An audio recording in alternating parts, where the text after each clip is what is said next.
തകർച്ചയുടെ വക്കിലെത്തിയ ജീവിതം കെട്ടിപ്പടുക്കാനായി പൂക്കൾ വിൽപ്പന നടത്തുകയാണ് തമിഴ്നാട്ടിൽ നിന്നുള്ള ദമ്പതികൾ. 12 വർഷത്തോളമായി റാണിയും ഭർത്താവ് ശെൽവരാജും കുന്നംകുളം നഗരമധ്യത്തിൽ പൂക്കൾ വിൽക്കാൻ തുടങ്ങിയിട്ട്.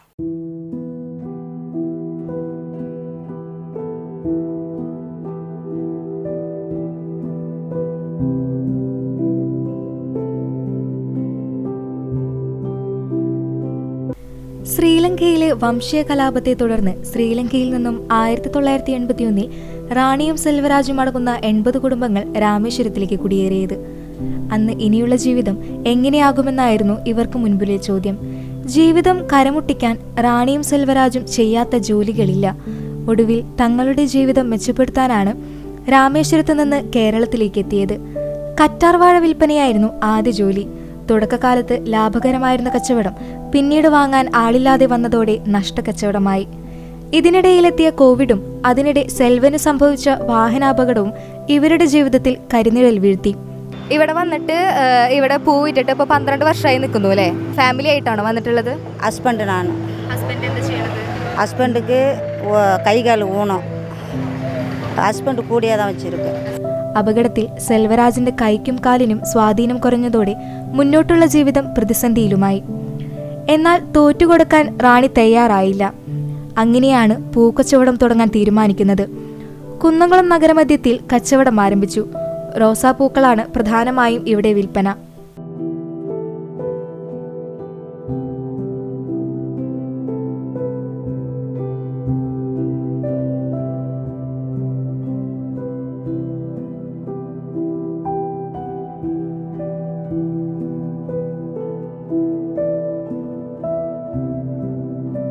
ബംഗളൂരുവിൽ നിന്ന് ഇരുവരും നേരിട്ട് പോയാണ് ചെടികൾ തിരഞ്ഞെടുക്കുക.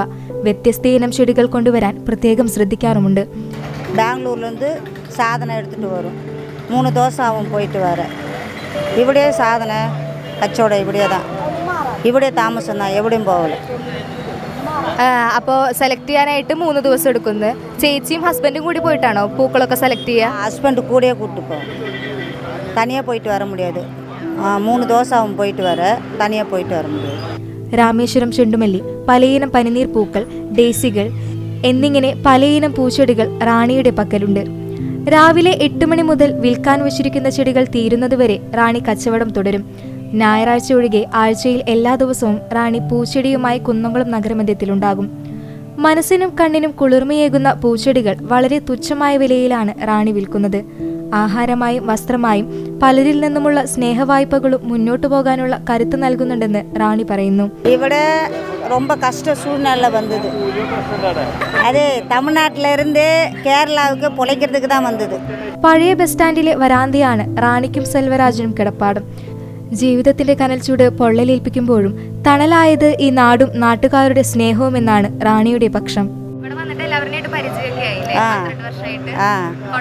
எந்த குழப்பமும் இல்லை. யாராலையும் எந்த பிரச்சனையும் இல்லை. ഇവിടെ பஸ் ஸ்டாண்ட்லேயே தான் இருக்கேன். ஆணாக இருந்தாலும் பெண்ணாக இருந்தாலும் அதிகாரியாக இருந்தாலும் எந்த டிஸ்டர்பும் இல்லாமல் தான் இருக்கும். சாப்பாடு எல்லாருக்கும் கொடுக்குற போல் எப்போனா சாப்பாடு இலவசமாக கொடுப்பாங்க, ட்ரெஸ்ஸு கொண்டு வந்து கொடுப்பாங்க, எல்லாம் உதவி பண்ணுவாங்க. எந்த குழப்பமும் இல்லை.